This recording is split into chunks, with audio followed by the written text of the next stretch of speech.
नमस्कार, दैनिक shift time में आप सभी का बहुत बहुत स्वागत है। एक बार फिर से कश्मीरी पंडित जगती से यहाँ पर आए हैं। ये वो कश्मीरी पंडित है तक अपनी बात को रखने के लिए क्या कहेंगे, बताइए। आज ऑल इंडिया माइग्रेंट ये हम पिछले 35 साल से कर रहे हैं। आज इतनी कड़क की धूप में 40-45 की डिग्री में हमने बोला चलो सर्दियों में नहीं मानते, हो सकता आज बड़ी खतरनाक गर्मी में हम करेंगे तो हम हो सकता हमारी बात आज मानेंगे। इसका मतलब है कि आप खुद अंदाज़ा करो हमारी समस्या कितनी है। अगर समस्या नहीं होती तो हम आज आपके सामने इस तड़पती धूप में नहीं होते। हमने इनको बोला पिछले 10 साल से कि रिलीफ को बढ़ोतरी करनी चाहिए। 3,250 रुपये एक बंदे को देती है महीने का। 3,000 में वो दवाई लाएगा, सब्जी लाएगा, वो 3,000 में तो एक ही दिन में ख़त्म होता है। तो हमने बोला कम से कम रिलीफ की बढ़ोतरी करो, तो तभी तो रिलीफ ऑर्गेनाइजेशन यहाँ पर है, नहीं तो इसका क्या काम है वहाँ पर। हमने बोला कि जिन घरों में पिछले 70 साल में जॉब ही नहीं कही है, चाहे कोई भी फैमिली हो, कम से कम एक घर में ऐसी पॉलिसी बनाओ, एक घर में मिनिमम एक जॉब होना चाहिए। ये डिमांड हमारी है। हमने बोला जो सारी ज़मीन हमको एनक्रोचमेंट हुई कश्मीर वादी में, उसको तो निकालो। वहाँ डिप्टी कमिश्नर से वो तो हमारे ज़मीन के कस्टोडियन है, वो फंक्शन क्यों नहीं कर रहे वहाँ पर। मंदिरों की, श्राइनों की, ट्रस्टों की ज़मीन का भी वही हालत है। आप तो डेली न्यूज़ें चलाते रहते हो, आप देखो वहाँ क्या हालत है। तो वहाँ गवर्नमेंट फंक्शन क्यों नहीं कर रही है। अगर हम वापस जाएंगे तो हम वापस बैठेंगे कहाँ पर। हमारी घर की ज़मीन नहीं है, समाज की ज़मीन नहीं है, मंदिर की ज़मीन नहीं है, ट्रस्टों की ज़मीन नहीं है, हम क्या आसमान पर वहाँ बैठेंगे। और जो हमें पिछले 50-30 साल में लॉस हुआ, 35 साल में हमारी प्रॉपर्टी का, मूवेबल प्रॉपर्टी का, इमूवेबल का, उसका हमें मुआवजा चाहिए। और हमारा हम बोलते हैं कि माइनॉरिटी स्टेटस कश्मीरी पंडितों पर लागू होना चाहिए, जो हमारा राइट है। हम बोलते हैं कि पॉलिटिकल एम्पावरमेंट हमारे पास नहीं है, हमारे पास कोई एमएलए नहीं है, कोई विधायक नहीं है, राज्यसभा में कोई नहीं, पार्लियामेंट में कोई नहीं है, पंचायत में कोई नहीं, लोकल बॉडीज़ में कोई नहीं, म्यूनसिपल में कोई नहीं। तो हमारे बात कौन करेगा।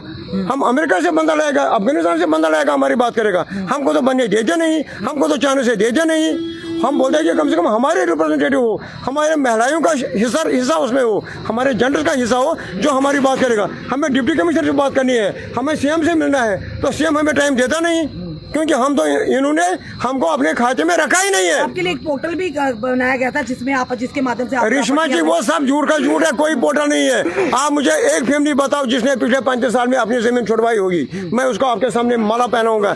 ये सब झूठ है, कुछ कहीं नहीं है, कहीं सच नहीं है। सरकार ने तो कहा था कि आपको वापिस ले जाएंगे, सुरक्षित ले जाएंगे, आपकी जमीनें वापस मिलेंगी, आपका फिर से पुनर्वास वहाँ पर होगा। बहुत अच्छी बात, ये 35 साल से बोल रहे हैं। इनको बोला जब आपने इलेक्शन परसों लड़ा असेंबली पार्लियामेंट में, आपका मैनिफेस्टो में हमारा क्या लिखा है वहाँ पर, मैनिफेस्टो का पेज ले जाओ इनसे, आपके पास होगा। आपके पास क्या क्या चीज नहीं है, सारी दवाई आपके पास है मैडम। उसको बोला इस दवाई में तो इनका नाम नहीं है। वोट किस लिहाज से दिए थे? फारूक साहब को बोला आपका मैनिफेस्टो में पंतु ने कितने मैंडेट दिया। महबूबा जी आज बड़े बड़े भाषण बोलते हैं। महबूबा जी को बोला जब आपने इलेक्शन लड़ा कितने को मैंडेट दिया आपने। आपसे इलेक्शन से पहले क्या वादे किए थे? कोई नहीं, हमारे पास आए नहीं। तो आपने वोट कहाँ किया था फिर? हमारा मैनिफेस्टो में नाम ही नहीं इनका। वोट तो किया होगा ना कुछ सोच के आपने।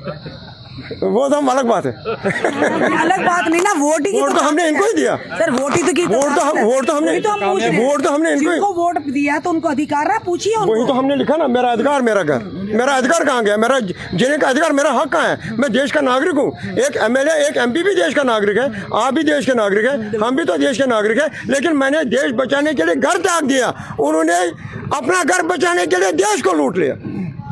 फर्क तो इतना है ना।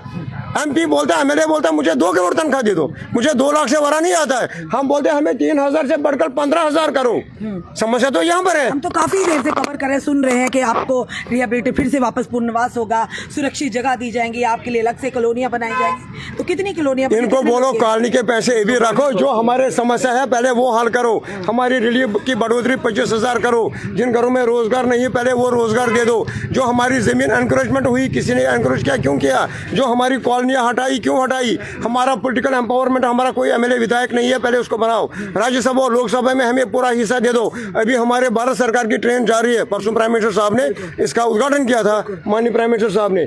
उससे हमें बेनिफिट क्या, टूरिज्म से मुझे बेनिफिट क्या। पहलगाम से, गुलमर्ग से लेके जब टूरिज्म आएगा नहीं आएगा, लेकिन जब भी चलता था कश्मीरी पंडितों का शेयर उसमें कितना है। वो तो होना चाहिए। हम बोलते हैं हमें पूरा पूरा अधिकार है। Kashmiri Pandits are 150% stakeholders of Kashmir valley. अब ये हिसाब नहीं चलेगा। नाराजगी किससे हिसाब आमने सामने होना चाहिए। किससे नाराज होकर यहाँ पर आए आप? पार्लियामेंट में 545 543 मेंबर पार्लियामेंट बैठे, हम उन सबसे नाराज हैं। चाहे पार्लियामेंट में लोकसभा हो, राज्यसभा हो, चाहे अपोजिशन पार्टीज हो, चाहे गवर्नमेंट बेंचेस हो, लेकिन अपोजिशन भी हमारे बातें नहीं करते। अपोजिशन भी एक बार गवर्नमेंट में थी, जो आज गवर्नमेंट में है वो अपोजिशन में थी। ना उन्होंने हमारा काम कभी किया, ना इन्होंने नहीं किया, ना जो हमारा मुख्यमंत्री ना उन्होंने किया। चलिए एक महिला इनसे भी जानते हैं। जी मैडम क्या कहना चाहिए? नमस्कार, मैं अंजलि तिक्कू बोल रही हूँ AIM-CCC से। हम हिंदुस्तान की गवर्नमेंट से नाराज़ हैं क्योंकि हमें आज तक अपना हक नहीं मिला।